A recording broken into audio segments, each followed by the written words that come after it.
Okay, Gabriel, let me read this to you. For all intents and purposes, the introduction of this Nicodemus tax is highly insensitive and inimical to the plight of the ordinary poor Ghanaian LPG consumer. Our association therefore urges NPA to completely withdraw this heinous tax to avoid hindering investment, discouraging competition, overburdening poor consumers with higher pump prices of LPG, which will lead to the eventual collapse of the LPG downstream industry, one of the very few locally owned industries surviving in Ghana currently. Failure to address these issues could worsen the numerous challenges faced by the LPG downstream industry with its attendant environmental degradation and unemployment, just to list a few. This is damning. I mean, you're not on the fence on this one at all. You're not inquiring. You have determined that these taxes are bad for the industry. Why are you so convinced? Thank you, Kojo. I think before I answer your question, it will be good for me to at least give a brief history, a brief background towards all this, so that we can set the conversation into proper perspective. I think around 2017, after the atomic explosion, government came out to implement a cylinder recirculation. You know, in Ghana, we had even moved from cylinder recirculation in the 80s and the 90s, and we had moved to mini plants across the country, and we have over 800 of these mini plants in Ghana. Now, after government attempt to introduce the policy, there were a lot of issues that needed to be sorted out. Now, fast forward to 2020, 2021. The new administration led by Mustafa Hamid came and re-engaged us on the way forward as to how we should implement the cylinder recirculation. At that time, we submitted a letter to MPA and told them that two things you have to do. Either you compensate the existing players on the ground, pay us compensation so we can give in to cylinder recirculation. If you can't do that, then give us about 10 years to be able to recoup the investment we have made in the industry, so that cylinder recirculation can come on board. MPA made it quite clear that government is not in a position to pay compensation.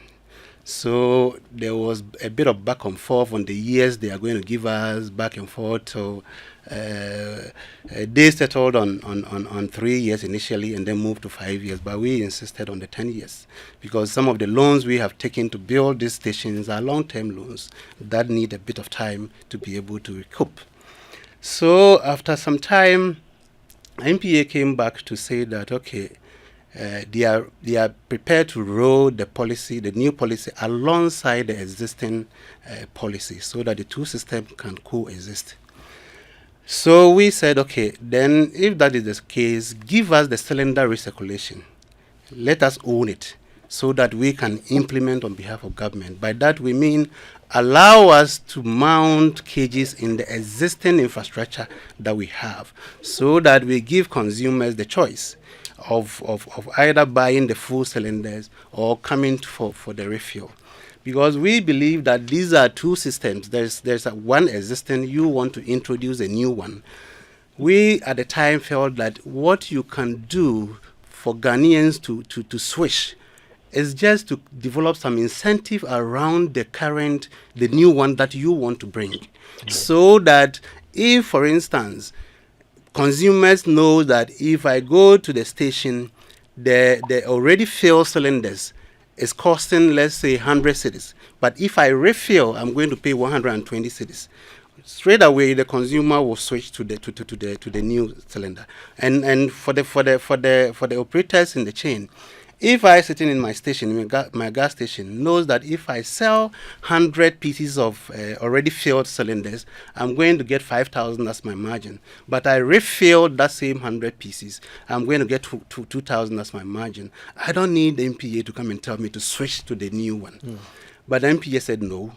If we want to participate, then we have to establish a parallel structure, a parallel distribution structure in the form of cylinder exchange point, What that simply means is that if, for instance, this room is a town in Ghana, and we have 4 consumers in that town, we seated here as the consumers. I have a gas station here that's fully service these 4 consumers. MPA is telling us that if I want to participate in the new exchange point, I should leave my station, go for loans, and establish another point to be able to be part. And we said no, we can't do that, because my station, the existing station, is able to fully service all my consumers in this town. So just allow us to do that. And they said no, they are not going to do that. So there was a bit of back and forth. Then fast forward, there is going to be an introduction of a new player in the chain, bottling plants. There has been about 3 bottling plants, according to MPA, which has been built. Now, MPA wants to give those bottling plants some margins. In fact, we were not consulted in this arrangement. Personally, I was called into a meeting, an informal meeting about a month ago, and MPA made it clear that they want to introduce such a margin. And at that time, I remember they also did indicate that, look, we want to remove the taxes on the LPG, because the marketing companies have been very, very insistent and consistent about the need for us to remove taxes from LPG so we can bring the price of the product down, so the ordinary consumer can also afford to buy the product, so we can all expand consumption of LPG to meet the government goal of reaching 50% by the year 2030. So just about 2 weeks ago, 2 weeks later, we only wake up to see a letter from MPA introducing $80 on a ton of LPG. And we said no, that cannot be made to stand. And be proud to that. On the 28th of March, they wrote a letter to us removing price stabilization fund of 14 pesos. So we thought, oh, this is good, a good move to at least give consumers some respite, because at that time, because of the weakening of the cedi, price of LPG was going to go up. So when that came, we were a bit excited that as more as it is, at least it's something. 2 days after, we were slapped with this $80 per ton. And then 3 days after, that initial price stabilization levy, which was removed initially, was brought back to the product.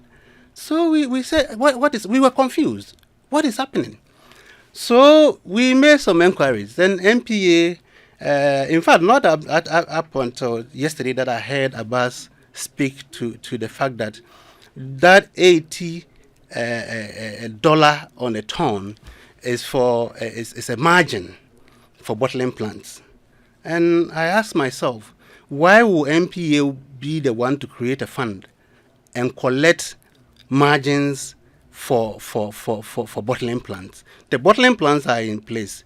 If you want them to operate, all that you need to do is to give them their margin. These are big guys. These are big companies that can manage their own margins. And the assertion is that when they asked them to work out a margin, the margins were so high. So MPA has to come in, step in. And I said, no. If the margin, there's competition in the market. If their margin is high, just allow them to come onto the field.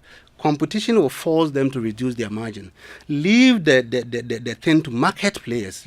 Allow the market forces to determine some of these things. But you don't set up a fund and say we should pay. And to make it worse, this fund is dollar denominated. What that simply means is that if the cedi weakens, that margin goes up. If the cedi gains strength, that margin reduces. So I asked myself, if we have a good finance minister who will be able to strengthen our cedi to maybe one cedi, $1, what happens to that margin? And if we are not also able to stabilize the cedi and it weakens to 20 cedis, 30 cedis, how much is the ordinary Ghanaian going to pay to be able to consume LPG? So basically, we have consistently over the years called on government to remove taxes on LPG because we believe this is a product we use to subsidize in this country to the tune of about 50%. If you go to serious countries like La Côte d'Ivoire, who is serious at pushing consumption of LPG, they are subsidizing LPG. 3 days ago, I was talking to my counterpart there, and I was telling him about what is going on here. And he said even they have written to government to increase subsidy on LPG. But here, we keep piling taxes and levies and margins on the product to the extent that now LPG is bought in tots. I implore you to send your reporters around to any LPG station. Our survey, we did a survey that came out with the results that over 60% of LPG consumers in Accra and Kumasi and Takoradi are not able to fill their cylinders. If you go to the hinterland, it's worse. It goes as high as 95%. So we are getting to a situation when where the price of the product is getting so expensive that the ordinary Ghanaian is no longer to buy. Now, and government has set an objective in 2019-2020 to increase consumption to 50% penetration level from the then 25%. Now, how can you improve consumption of a product, a price-sensitive product like LPG, by putting up taxes, by adopting this behavior? Now, we also learned that about 2 months ago, MPA did something which was good. They decided that let us bid for LPG imports, because before then, the BDCs were bringing LPG in bids. And they decided that, look, let us bid. The one who wins the bid will be able to bring a bigger parcel and then distribute to other BDCs. They will be able to have some economies of scale. They will be able to have some strong bargaining power. And we praise them for that. And that, according to Abbass, saved us some $70 on the premium. But you do that, and the next time you put $80 on it. So we believe this cannot be allowed to stand. Allow the BDCs, they are big guys, they have built their plants, give them margin, let them come onto the market, let them compete like any other person, let them set up. I'm sure the BDCs did their own analysis before they put up these plants. It doesn't lie in MPA to set up a fund and collect their margins for them. And talking to some of the BDCs, they are not happy at all about what is going on. Right. Well, Abbass, I'm glad you're here. When this new business model was introduced, am I right in saying that your overarching aim was to make LPG more accessible to Ghanaians? Very right. All right. Well, you're making it more expensive, aren't you? Okay, so maybe we can start from there. I remember in one of our engagements with you, the media last year about CRM, we explained the model, the value chain, and I remember you in particular asked the question, with this new value chain, obviously there's going to be a new player, and with the kind of pricing structure we have in Ghana where we encourage full cost recovery of investments, there has to be a margin for this company. So if this company brings up a margin, won't that lead to an increase in the price of LPG? Our answer was yes, that would do so. But MP was looking at other approaches to ensure that the price of LPG does not go up significantly because of the introduction of this new player. I think, as Gabi rightly said, from the inception of the CRM, it was clear that there will be a new player, because this new player fills the cylinders, that's a bottling plant, before they are dispatched to the various exchange points and retail outlets. So obviously that player also needs a margin. As we speak today, the importers have a margin to cover their cost. The LPGMs have a margin to cover their cost of doing business. So definitely there has to be a margin for this new player as well. So like Gabi also said, we introduced the LPG tender system, and that was a solution to ensure that the introduction of this new margin, which is actually needed in the supply chain, does not lead to the consumer paying more for LPG. So that's why we did a tender, and that dropped the price of LPG, the cost of importing LPG, so that this $80 that was coming in does not become a bigger burden on consumers. Although I think you've skipped a step, because we've been using the word margin with two meanings here. Yep. We've talked about margin as, you know, a part of the build-up of a levy or a tax, a margin which is being collected for a certain purpose. But we've also used the word margin as a synonym for profit. Okay, so Right. when it comes to our industry, usually sometimes when we say margin, people even assume that's the LPGMs or the company's profit. Right. That's not the profit. In the price block, we call it a margin because Right. in that, if a company sets a margin, it covers the cost of doing the business, and their profit will be part of it. Because if you are able to cover all your costs, you have to make a profit to be able to continue doing business. So when we use margin in this way, it actually covers the cost of construction an LPG station, your cost of operation, and then your Thanks profits. for that clarification, because the question I asked when we had that interaction was about profit. Okay. I was asking you, if you are recreating the business model and adding one more player who must also make profit, how can you do that without the cost of the final product going up? Yeah, so that's You remember? exactly what I'm asking. So I'm I was answering. talking about Profit. yes. Okay, so basically it's together, because when you look at the price board, it states all of these. So Right. the profit is part of the margin they set. So whatever margin you see for an LPGMC or BDC or the bottling plant in this case, their Profit profit will is be in there, included. and it will vary from company to company Very because well. their costs vary and their business models vary as well. So this was actually the case, and the overarching objective of this CRM is to increase consumption of LPG. So how do we increase consumption of LPG? We've noticed that the cost of building the existing retail outlets is quite expensive, and that is why you would notice that apart from the urban areas, when you go to the rural areas, you hardly see LPG retail outlets. So the LPG is not accessible. So the three tenets of this CRM is accessibility, availability, and affordability, which is very important. Availability is ensuring that the product is always available for supply. Access is now that the products are available, they've been imported or they've been produced. How do you get it closer to the consumers? So access becomes an issue, and that's what the CRM seeks to do. Now, the construction of cylinder exchange points is very cheap. Let me mention that these same cylinder exchange points are going to be manned or owned by the LPG marketing companies. We are not introducing new players to come and do this business for them. So basically, they are the ones who are going to set up these exchange points. So today, if an LPG MC has not set up an exchange point in my village in Pasa, because it's expensive there and he thinks the consumption there is so low, now he can set up an exchange point there and consumers will have access. But if the product is not affordable, it's a problem, because there can be access, but I will not be able to pay for it. And that's how we are looking at ways to make sure it's affordable.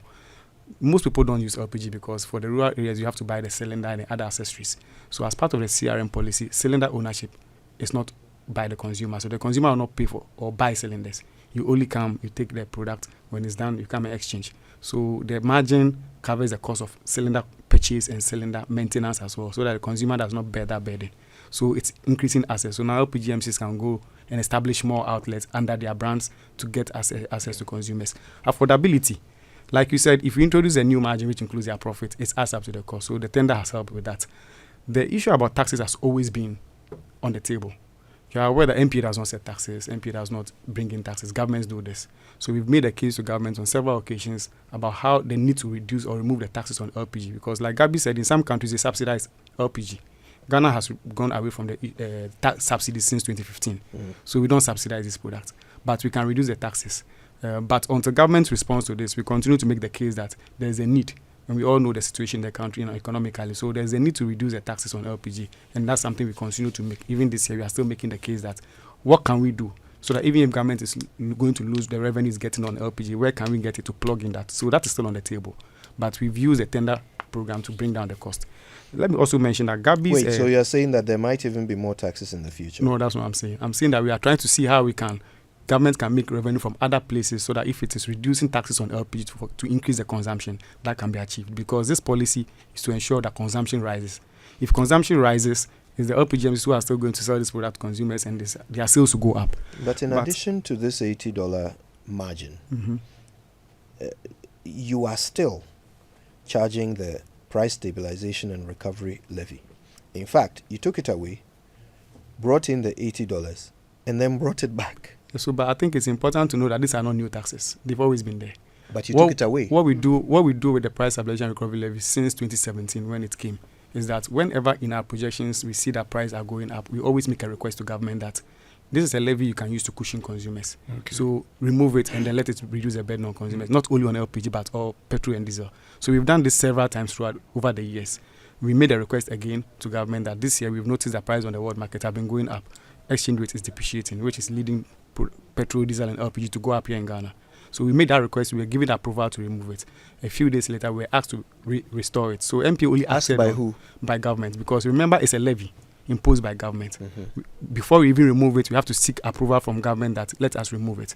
That approval was granted, but a few days later, we were asked to restore it. Okay. The details of that does not come to us. Government can respond to that. Yeah, but I mean, Abbass, I'm listening to you, and you're making the point that, you even believe that some of these taxes should be reduced. You admit that there's the need even to subsidize. So if you believe there's a need to subsidize, why the introduction of a margin that actually increases the cost of the very products that you admit is expensive and needs subsidies? So that's a very good question you've asked, Winston. So like I said, this margin is for a player along the supply chain. Every player in the supply chain needs a margin to cover their cost of doing business. Remember that once we worked on the value chain together, the value chain of LPG together, a bottling plant is needed to fill the cylinders before they are taken to the exchange point. You see, ultimately, what happens is that now the cost of doing business in terms of supplying LPG at the retail outlet will reduce. I mean, you don't have to spend so much money in terms of running the filling station. The exchange points that the retail outlets that the LPGMs have today, they spend so much money in running them.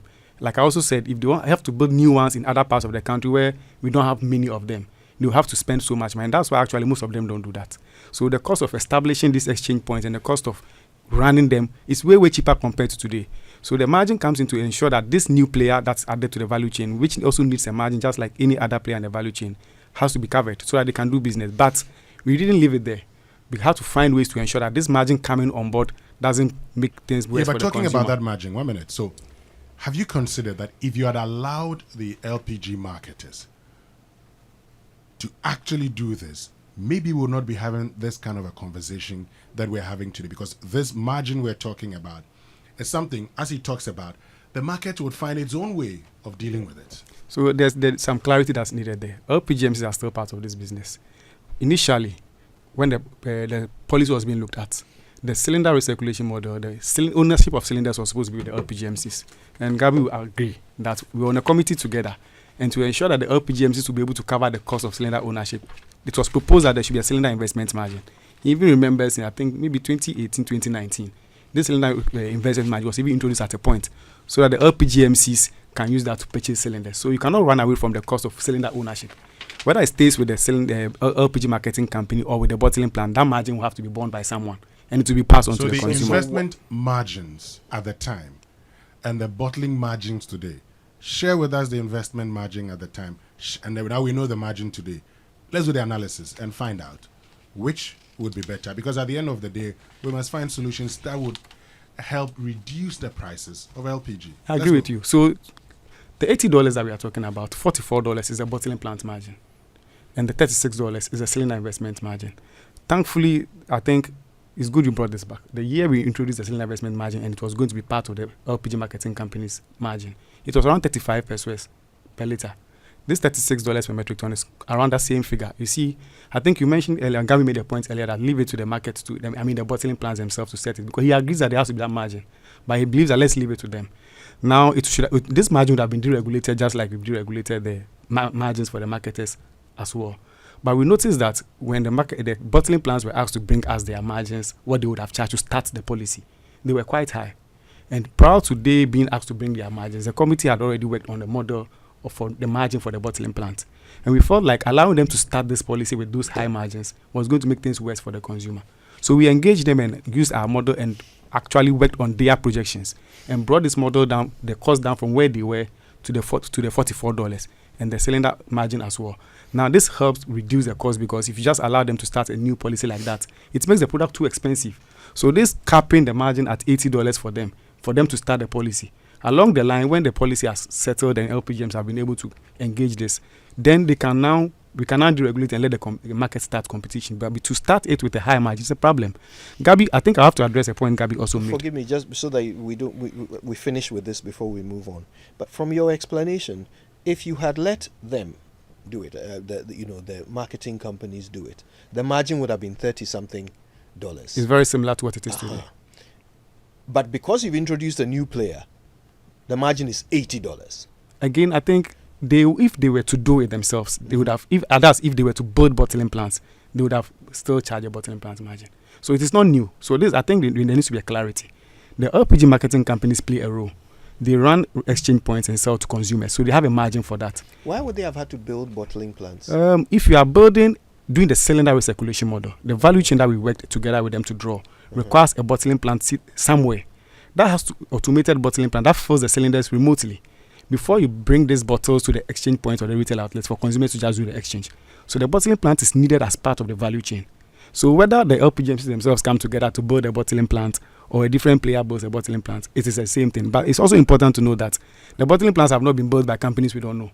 The same companies in Ghana who have built it already operating in the downstream industry. Which companies? So for example, we have one owned by Puma.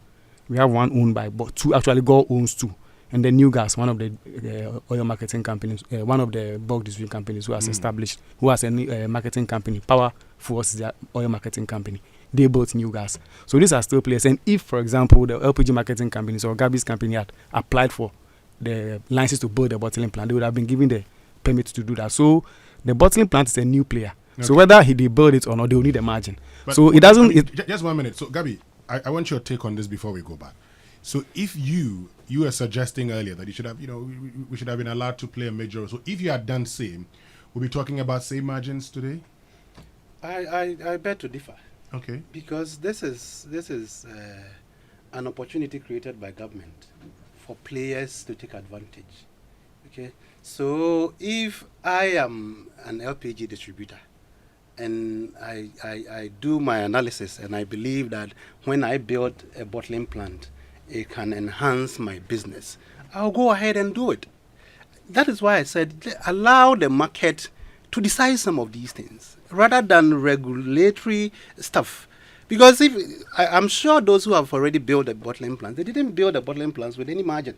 They themselves went to the capital market to look for funds and build those plants there. Okay, so why are we? So Gabi, my question is, would it have been more expensive? Would it have been more expensive or cheaper or same? I don't think so. It would have been the same. Same margin? Because same $80 if you had done it as we have it today? You see, currently what happens is we have the BDCs. Mm-hmm. They bring in this product. We go to them and lift the product, buy the product from them, send them to. So now there is the BDC has a margin already. Okay. Now the oil marketing companies also have a margin. The retailers down there also have a margin. Okay. That is the existing system that we have. If government say he wants to introduce cylinder recirculation, and my company believe that, look, when I build, I have the downstream distribution. I have a lot of distribution points. If I build a bottling plant, I can feed my distribution points downstream. I will go ahead and look for capital and build that. And in that case, what will be the margins? The same $80 we are looking at today, or it will be lower? I don't think that would see. I don't know the basis of which they even fix this $80. I don't even know the basis. That's what I'm saying. Let's allow market forces to be at play. But if market forces will make it even more expensive for the consumer, then you can understand why MPA would want to regulate. Yes, so just allow the market forces to play, monitor the situation. If they are making the product so expensive to the consumer, then you as a regulator can step in. But if you can't tell us with certainty that it will be cheaper, why should we bother with that experiment? No, I'm not saying I can't say it will be cheaper, but at least I can say with certainty that it is not going to raise the price. I can say with certainty with that. So if it's not going to raise the price, and what we are experiencing today is going to raise the price, then it means your suggestion would make it cheaper, wouldn't it? Obviously. You see, we have consistently said that, look, to make things even easier, let the players in the industry own this policy and distribute these cylinders instead of going to create a new distributing channel to compound the issues.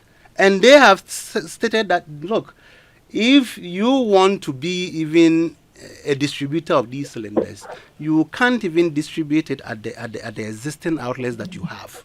You have to go and invest in another distribution channel. Just before we bring you back in, Abbass, I want to hear from Nana Amoasi VIII, who runs the Institute for Energy Security. Nana, you've heard our two panelists propose two ways of doing this.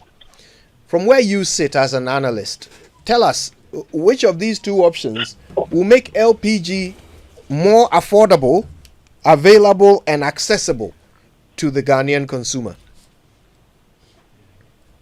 No problem, Mr. Joe.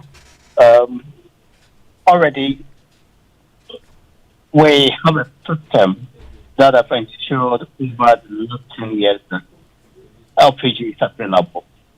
The last time I heard of a shortage of LPG in the country, that's more evident. It's about, let me say, about 12 years ago. Today, there are large importers of the LPG.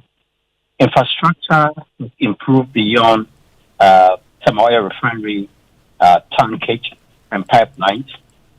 Puma has invested. Few other companies have invested in importation of LPG. So availability, there is not a question. Accessibility. Because we did another analysis, and yesterday our preliminary result we got was quite interesting.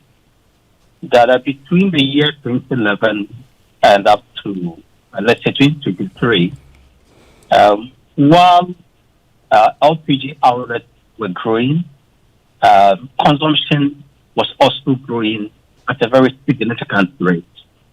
So that becomes a question of accessibility. And so the existing system was addressing some of these issues. When you find two LPG outlets in the same neighborhood, then probably that is accidental. Normally, they want to be far from each other so that they can attract the next market from a locality. And so for us, we see that LPG outlet expansion will be looking for brownfield to attract. That is the next thing. We come to, I'll now come back to the accessibility debate relative to the traditional system and the cylinder recirculation model. Right. But you touched on price. Yes, from our own regression analysis we shared with your team yesterday on Joy News, it is clear that there's a positive correlation between the price of the commodity and consumption. And so as price drops, consumption increases, and as price increases, conversely, consumption drops. And the relationship or the coefficient is equally significant, almost 16.5%. And so we believe that when prices fall, the consumption of LPG will increase, as confirmed by our analysis. We fear that should price go up, consumers will be looking for alternative fuel, and it may come to that path. But let's come to the cylinder recirculation model and the traditional system.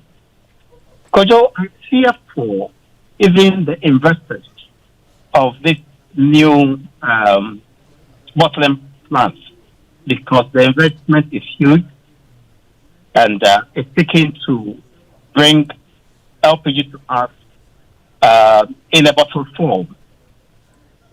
However, what we find today, Kojo, is very interesting. We've cited about 4 LPG marketing companies that are also bottling. I want to hold the names for now. They take the product right from the depot through their LPG tanker, and the transportation is paid for through the MPS system. It gets to their retail outlet. They bottle them, put them on shoes in Aboboya, and go about distributing. Now it means that it's going to make all the bigger recirculation plants are we'll be confronted with smart competition between your bottle at a different location, putting the bottle on a larger truck, bringing it to a retail outlet for onward distribution, and somebody hauling it from a box storage point through its LPG tanker to the station and bottling there within its own locality and distributing. For us, we are not against the CRM. It must take. And anywhere there's competition, you find efficiency, and that efficiency is near to the advantage of the consumer. It may help, but then we are already in a deregulated space, and the Kumi is touching on, and my brother also about agrees.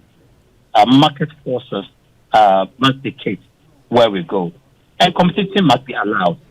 And we're afraid that this pronouncement I've made relative to some LPG MC bottling themselves and distributing will not go and harm their business, because the MP will take a position on that. That will negatively impact on them and bring low competition. We think that competition may address some of all these issues and must be allowed. So in your estimation, the recirculation system will make it cheaper or more expensive for the consumer? The recirculation system will come to say we introduce another margin. You see, let me use the BDC system even in Ghana. It came to address that issue. I'm sorry, I have to push you for a yes or no very quickly so we can take a break and come back for deeper analysis. Will it be cheaper or more expensive? No, I can confirm that it will be cheaper for you. I can't confirm. Okay. Let's see if we can reach some consensus here. And let me get to you, Gabi, finally. So here we are. The margin is here with us. What's going to be the impact on us? We have to pay more. Obviously, you started paying more, because for the past 2 weeks we've been buying LPG at about 16 cedis 20 pesos per kilo, from the previous window pump price of about 14 cedis. And two components contributed to the rise of about 2 cedis 20 pesos. One was this margin that we are talking about. We contributed about 1 cedi 20 pesos. And the second was the fact that the city hasn't done too well over the past few weeks. And that also pushed up the pump price to about for about 1 more cedi. So currently we are buying LPG at about 16 cedis 20 pesos. And the figures we are picking from the BDCs, that this next window we are going to buy it at the same price. And even from the projections, from the 1st of May, we are going to pay more for LPG. From the 1st of May, you increase it? We are not the one increasing. The cost price of the cost that we buy from the BDCs are going to go up. And when it does that, we have no option than to pass it on to the consumer. That is why we have consistently insisted that, look, if we can subsidize LPG, let's please take the taxes off, so that we can stay at cost. So that if I'm buying it at cost, then I know that I'm not slapped with any tax, neither is the product being subsidized. So let's go back to that conversation. Like Abbass rightly admitted, other countries which are serious in pushing up consumption of LPG are paying subsidies. So why do we keep... there are about 7 or 8 taxes on LPG. And yet this is a product government wants to increase its consumption. Abbass. Yes, Winston. So for us, we're having to pay more already.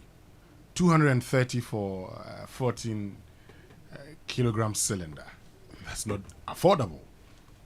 And this is not something that is affordable for a product that you want to increase consumption to 50% by 2030. Is there any hope of a reduction in the margins?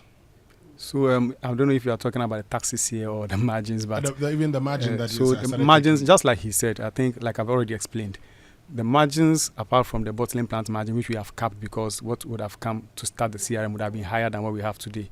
The other margins are all deregulated, and they set the margins themselves. So we don't regulate those margins. So MP cannot promise that. Yeah, but I'm talking about the bottling margin. Yeah, I've explained that. Hope of it going down? This bottling margin we have is the minimum we could have gotten, because starting with the bottling plants and their margins themselves, way higher than this. We have to reduce it and cap it and make them understand that to start the policy and to get the policy rolling, the margin has to be lower. So they themselves have already made concessions, and that's how come we have what we have today. So we brought them down to our analysis and what we think should be, which will work together. But Winston, if you permit me, sure, because we are rounding up, let me clear something. I think an impression is being made that the LPG marketing companies are not being allowed to participate in the cylinder recirculation model, in the sense that if we allowed them, they would have had different margins. From the very onset of this policy, it was very clear what the value chain would be. Before even the opportunity was given for licenses to be applied to construct bottling plant, it was open to all. Any LPGMC or any group of LPGMCs could have come together to build a bottling plant. They didn't. Other companies have, which are still companies in the downstream. They are not new to us. As we speak, it is the LPGMCs who will still do the distribution of the cylinders to the consumers at the retail outlet. So they are part of the policy. Just that they being the ones to construct the bottling plants, they didn't apply for that. Like Gabi said, maybe in their own analysis as business, they didn't think they would want to go into that aspect of the business. BDCs have depots. Some BDCs have built depots, some haven't built depots. So the same way some LPGMCs have decided to build bottling plants, some have not done that. But to say that if we allow them, creates the impression as though they are being prevented to do so. But nevertheless, we have a list of LPGMs who have not even built bottling plants, but have applied to partner those who have built bottling plants to do the redistribution. So ultimately, we believe that the benefits or the advantage that the CRM has will help the LPGMs themselves. Their contention, as Gabi has said previously, was the fact that the original idea was to say that the existing retail outlets should purely do auto gas and they shouldn't do the retail of LPG to consumers there, which we have considered that let's allow the two systems to move together, because we believe that the CRM will be the choice to go. It makes it easy for them to establish more stations to sell to consumers, and they themselves will eventually realize that they can build more stations to serve consumers. So that's why can we even remove the limit of the 10 years they asked for and said that just do the two side by side in perpetuity. Ultimately, the market will determine what you want to do as an LPGM. So nobody has been prevented from doing that. He also said something about the fact that they've borrowed money, they've built the bottling plants. Why are we giving them a margin? Until any bottling plant makes a sale, they don't make any margin. Just like if you want to build an LPG retail outlet today, you go and build before you start selling, then you start making margin to recoup your investment. So money is not being given to any bottling plant because they have built a bottling plant. They would have to sell LPG. It's in the price of the LPG that their margin is added. Yeah. Then they make their recoupment and recoup their investments. Great. Gabi, I saw you shaking your head. Finally, in a minute. Yes. You see, this is a letter from MPA that I'm holding. Mm-hmm. Okay, and it says LPG refilling stations shall not be permitted to exchange branded cylinders at their premises until they have transitioned such station into cylinder exchange point. This is from MPA. Yeah, I would like to know what the date of this letter is. This is it. You can have it. It's from your own website. And since then, you haven't this written... was 31st August 2023. You haven't written any letter to the bank. So, to clarify what Gabi is saying, what this letter has just said, he knows very well that under the CRM, Gabi's company can build an exchange point and run it elsewhere. But to fill branded cylinders at their stations is what is not allowed. That's what the letter is clear about. So he can continue to run his business he has today. If he wants to get in, he must build another. So what we are saying is, what he's doing today, he should continue doing that. Consumers can come there with their own cylinders and fill. But to do exchange of bottling plants of full cylinders, you use the exchange points. And to use the exchange point, you must build. Yeah. Remember that the policy is trying to... And if I build, I'm just making up. If I build, I have invested. If I invest, I must recoup. If I must recoup, I must recoup from the sales of the same thing that I am doing. Exactly. And so I will transfer it basically. But Winston, remember I said that the problem we have today with LPG, increasing LPG consumption, is not in the urban areas. In the rural areas, we don't have retail outlets. The urban areas, the urban areas already have the filling plant, so you can go there and fill. But the exchange points are needed in the rural areas. Hold on, all of you. So that people can have access to LPG. Let me finish. Okay, so you finish in 30 seconds because we need to Winston, speak to our friends from the Kofi Annan Winston, there is no way cylinder recirculation can increase penetration of LPG in the rural areas. It's not possible because we have built LPG plant in some rural areas. Even with this system, you are able to buy in tot, but still those outlets are not able to sell. How then do you transfer fuel cylinders and expect that rather will be sold? Everything about LPG is about affordability. If we don't tackle the problem of affordability, we can recirculate cylinders to every hamlet in this country. Nothing will be bought.